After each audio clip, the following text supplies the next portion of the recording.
Let me ask you something. Why do you think certain SUVs, even after being hyped, marketed, and plastered on billboards, end up gathering dust on dealership lots? Is it because buyers suddenly lost interest in SUVs? Of course not. SUVs are more popular than ever. Families want them. Young buyers want them. Even people who don't need one still want one. And yet, there's a handful of models sitting untouched, rotting in inventory, with dealers practically begging customers to take them home. Here's the uncomfortable truth.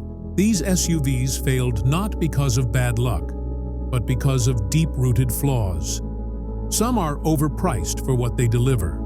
Others are plagued with reliability nightmares that mechanics whisper about behind closed doors.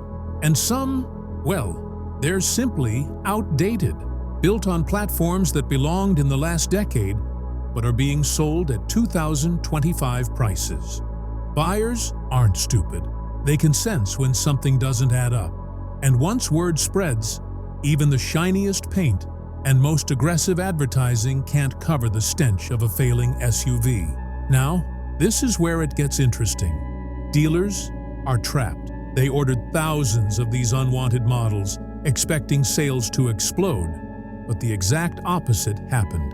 So, what do? They start slashing prices, throwing in special offers, promising cashback deals, and practically rolling out red carpets just to move the metal. And still, customers hesitate, because deep down, everyone knows a bad buy when they see one. And these SUVs have become the kind of vehicles you don't brag about owning.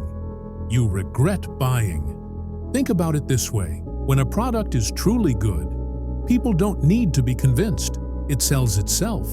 But when a dealer has to convince you, push you, and manipulate you into believing you're getting a great deal, that's your first red flag. These 7 SUVs fall exactly into that category. They've been rejected by buyers, ignored by enthusiasts, and exposed by mechanics as nothing more than liabilities on 4-wheel. And yet, manufacturers still push them into the market, hoping someone, anyone, will bite.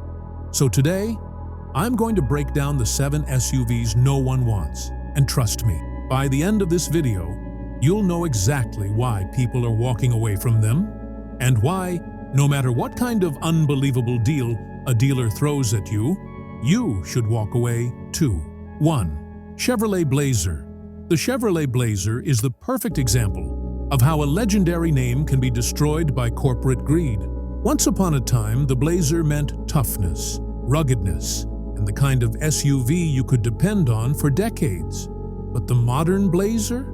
It's a plastic-wrapped disappointment. Chevy tried to ride on nostalgia, but what they delivered was a mid-size crossover with cramped rear seats, a tiny cargo area, and, this is the kicker, pricing that competes with much better vehicles in the same class. People walk into a showroom expecting an American icon, but when they sit inside, all they feel is disappointment. That's why dealers can't get rid of them. Customers don't want to pay a premium for an SUV that feels like a dressed-up rental car. 2. Mitsubishi Outlander Sport. Now here's an SUV that overstayed its welcome by about 10 years. The Mitsubishi Outlander Sport is one of those vehicles that looks outdated the moment you step inside. The dashboard feels cheap, the tech is laughably behind competitors, and the ride quality screams budget car, even though the price doesn't. Buyers today are smarter. They compare. They look at a Honda CR-V or a Toyota RAV4 and immediately realize that the Outlander Sport offers half the value for nearly the same price. And the worst part? Mitsubishi keeps patching it with half-hearted updates instead of fixing the core problems. No wonder dealers can't move them. Buyers see right through the illusion. 3. Jeep Compass. The Jeep Compass sells on one thing: its badge. People see Jeep and imagine off-road freedom, rugged capability, and adventure. But the Compass? It's the exact opposite of what Jeep is supposed to be. Weak engines, questionable reliability, and interiors that feel cheap compared to rivals. Yes, it looks sharp from the outside, but once you drive it, the illusion shatters. Buyers quickly realize they're paying for the Jeep name, not actual Jeep performance. And that's why Compass models sit unsold. They lure you in with promises of adventure, but deliver nothing but mediocrity. And today's buyers don't forgive broken promises. 4. Nissan Murano. Here's a classic case of being stuck in time. The Nissan Murano hasn't had a meaningful redesign in ages, and it shows. The exterior styling looks tired, the interior feels like it's trapped in the 2010s, and the tech is embarrassingly behind. Sure, it's comfortable, but so is a couch. People don't want to spend $40,000 on a car that feels old the moment they drive it off the lot. And Nissan knows it too. That's why Murano's sales have tanked. Dealers beg people to buy them, offering massive discounts, but even that doesn't work because customers understand. Once you drive a Murano, you're locking yourself into yesterday's technology at today's prices. 5. Ford Edge. The Ford Edge was once considered a solid family SUV, but today, it's one of the most ignored vehicles in Ford's lineup. Why? Because it doesn't know what it's supposed to be. It's not compact enough to be efficient, and it's not large enough to be practical for families who need 3 rows. It sits awkwardly in the middle, trying to please everyone and pleasing no one. Add in Ford's reliability concerns, and suddenly the Edge becomes a risk most buyers aren't willing to take. Dealers push it hard because Ford keeps building them, but buyers have moved on to smarter, more versatile options. The Edge? It's already outdated. People just haven't buried it yet. 6. GMC Acadia. The GMC Acadia looks good on the surface. Sleek styling, plenty of features, but the problems are underneath. First, it's too small for families who expect a true 3-row SUV, yet it's too big and thirsty for those who want efficiency. It's caught in an identity crisis. On top of that, GMC prices it as a premium option. But step inside, and you quickly realize it's just a Chevy in disguise with a higher price tag. Buyers today hate feeling ripped off, and the Acadia screams, "You're paying for the badge, not the substance." That's why they rot in lots, while buyers head straight to competitors like Hyundai or Kia. 7. Volkswagen Atlas. Now, this one is fascinating. The Volkswagen Atlas should have been a hit, spacious, stylish, and designed for American families. But here's the ugly truth: reliability.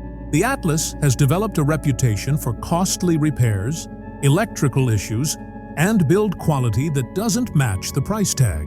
People who buy them often regret it within a year, and word spreads quickly. Families don't want an SUV that feels like a gamble, especially when they're spending upwards of $50,000. So, despite all the advertising, despite all the incentives, buyers hesitate, and hesitation kills sales. The Atlas has become one of those SUVs that looks appealing on paper, but fails in reality. And once that trust is broken, it's nearly impossible to recover. And there you have it, 7 SUVs that dealers are desperately trying to get off their lots. They'll smile, they'll push, they'll wave discounts in your face, but deep down, they know these vehicles aren't worth your money. The truth is simple: if nobody wants them, there's a reason. So now you know the truth. These are the SUVs that no one wants. The ones sitting like abandoned toys on dealer lots, while salespeople practically beg someone, anyone, to take them home. But here's the real question: would you take one if the price was cut in half? Because let's be honest, some of these SUVs can be tempting if the discount is massive enough. And that's exactly why I want to hear from you. What's worse in your eyes? Buying a vehicle everyone hates just because it's cheap, or paying full price for something people actually respect? Drop your answer below, because I guarantee this sparks a debate. Some of you are going to defend these SUVs. Others will call them the worst financial mistakes you could ever make. And the truth? That clash of opinions is exactly what makes this conversation so addictive. So tell me, would you grab one of these unwanted SUVs if the dealer begged you with a crazy deal? Or would you walk away no matter what?